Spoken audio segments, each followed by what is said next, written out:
I will be reading from the book, The Little Prince. I love the book because it speaks to adults and children, and it plays a lot with imagination. And I think right now in this situation, we need to use our imagination to be in an optimistic and positive frame of mind. So I hope you enjoy my little reading of a few chapters of The Little Prince.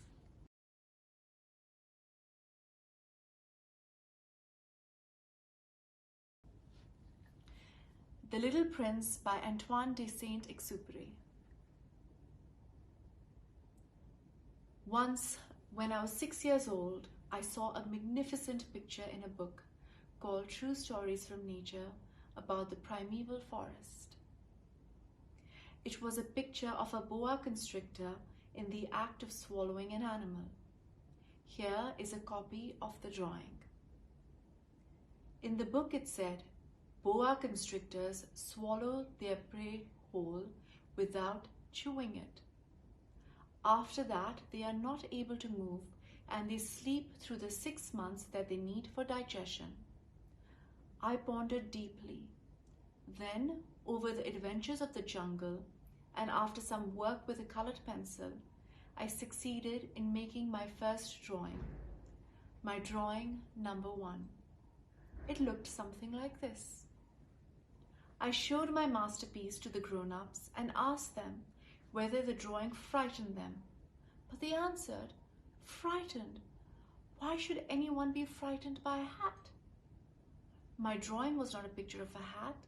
It was a picture of a boa constrictor digesting an elephant. But since the grown-ups were not able to understand it, I made another drawing. I drew the inside of a boa constrictor so that the grown-ups could see it clearly. They always need to have things explained. My drawing number 2 looked like this.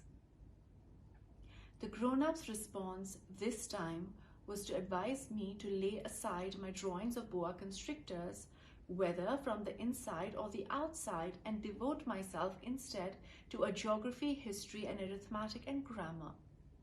That is why at the age of 6, I gave up what might have been a magnificent career as a painter. I had been disheartened by the failure of my drawing number 1 and my drawing number 2.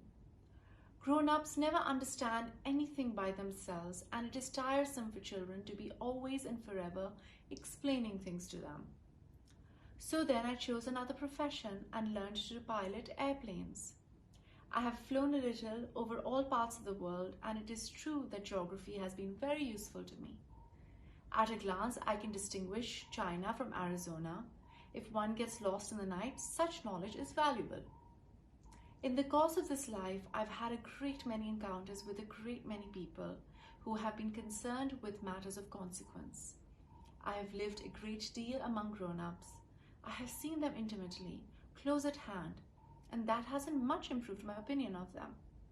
Whenever I met one of them who seemed to me at all clear-sighted, I tried the experiment of showing him my drawing number 1, which I have always kept. I would try to find out if this was a person of true understanding, but whoever it was, he or she would always say, "That is a hat." Then I would never talk to the person about boa constrictors or primeval forest or stars. I would bring myself down to his level. I would talk to him about bridge and golf and politics and neckties, and the grown-up would be greatly pleased to have met such a sensible man.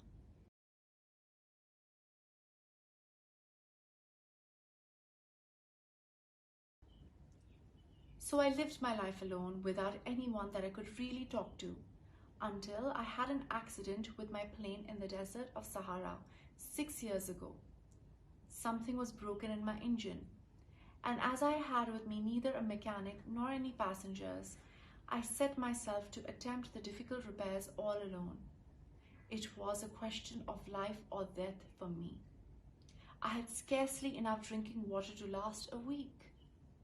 The first night, then, I went to sleep on the sand 1,000 miles from any human habitation.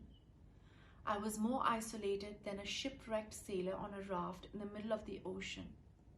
Thus, you can imagine my amazement at sunrise when I was awakened by an odd little voice. It said, If you please, draw me a sheep." "What? Draw me a sheep?" I jumped to my feet, completely thunderstruck. I blinked my eyes hard. I looked carefully all around me, and I saw a most extraordinary small person who stood there examining me with great seriousness. Here you may see the best portrait that later I was able to make of him. But my drawing is certainly very much less charming than its model. That, however, is not my fault. The grown-ups discouraged me in my painter's career when I was 6 years old.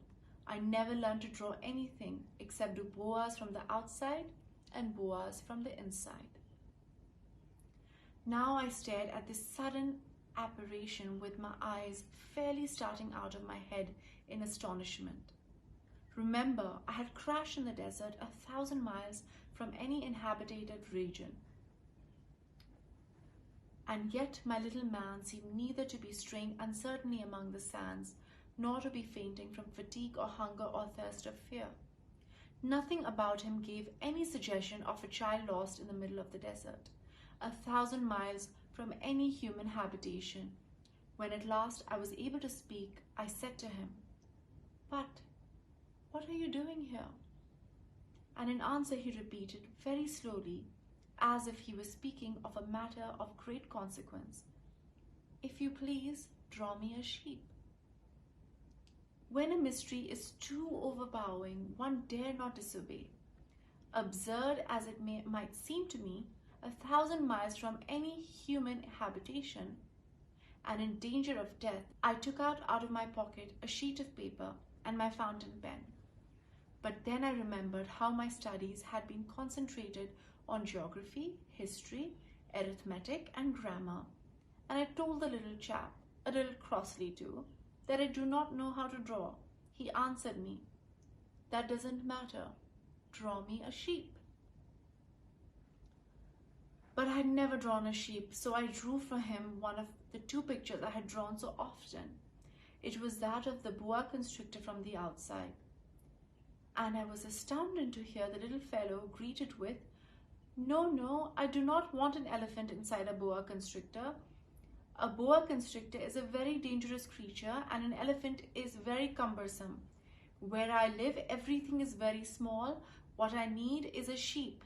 Draw me a sheep." So then I made a drawing. He looked at it carefully and he said, "No, this sheep is very sickly. Make me another." So I made another drawing.